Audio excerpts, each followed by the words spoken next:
শৈলকুপায় প্রায় ৩৫০টি কলা কেটে দিয়েছে দুর্বৃত্তরা। ঝিনাইদহের শৈলকুপা উপজেলার মির্জাপুর ইউনিয়নের আনিপুর গ্রামে গেল রাতে দুর্বৃত্তরা প্রায় ৩৫০টি কলা কেটে দিয়েছে। একই গ্রামের ওয়াদুদ বিশ্বাস দীর্ঘদিন ধরে তার পৈতৃক জমিতে চাষাবাদ করেন। এবছরের শুরুতেই তিনি চাষ করেছিলেন কলার। সব খরচ করা শেষ, ফলনও বেশ ভালোই হয়েছিল। আর প্রায় ১ মাস পরে এই কলাগুলো তিনি বিক্রি করতে পারতেন। কিন্তু আজ সকাল ৮টার দিকে তার নিজের ক্ষেতে গিয়ে তিনি দেখেন ওই ক্ষেতে লাগানো ৩৬৮টি কলা গাছের মধ্যে ৩৫০টি কলা গাছেরই কাঁধি দুর্বৃত্তরা রাতের আধারে ধারালো কোনো বস্তু দিয়ে কেটে দিয়েছে, যা ওই এলাকায় ইতিমধ্যে চাঞ্চল্যকর পরিস্থিতির সৃষ্টি করেছে।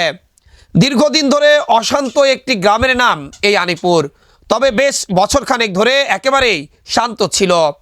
তবে গেল রাতে কেন বিনা উস্কানিতে ওয়াদুদ বিশ্বাসের মতো একজন সাধারণ কৃষকের এত বড় ক্ষতি করা হলো, তা যেমন ওয়াদুদ বিশ্বাস জানেন না ওই গ্রামের সাধারণ কৃষকরা।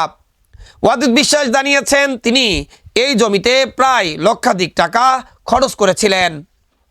কলার দাম ভালো থাকায় এবং ফলন ভালো হওয়ায় তিনি আশা করছিলেন এবছর প্রায় ২ থেকে ৩ লক্ষ টাকায় এই কলাগুলো বিক্রি করবেন। কিন্তু রাতের আধারে দুর্বৃত্তরা তার কলাগুলো কেটে দিয়ে তাকে একেবারেই পথে বসিয়েছে। Desk report, eagle TV news.